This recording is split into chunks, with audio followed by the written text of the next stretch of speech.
WhatsApp LoPhush Phush ukwazile ukuqokelela imali engapha kwe42 million kumalungu usebenzisa amaqongo onxibelelwano ukuzingela amalungu.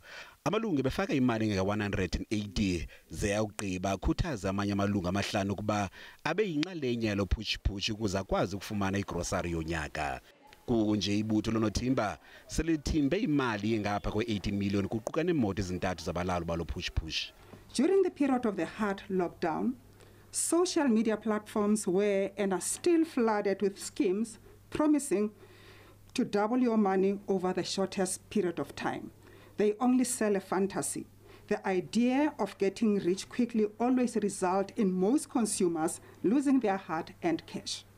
Iindaba ezimbi zezokuba amalungu alo-Phush Phush awazukuzifumana imali zawo njengoko ebesazi mhlophe ukuba athabatha inxaxheba ku-Phush Phush. This is reckless and fraudulent conduct of business. This is fraud, this is theft.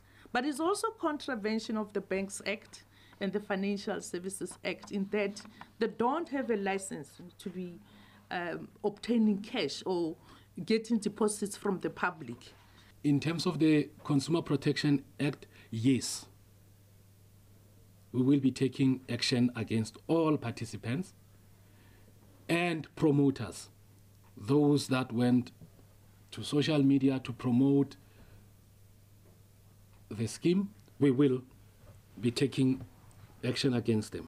Kusenjalo ikomishoni ejongene nemiba yabathengi ithi iqhuba olunye uphando komnye uPhush Phush iCrowd1 kwaye iziphumo zoluphando singaphuma kwezinyanga zintathu zizayo.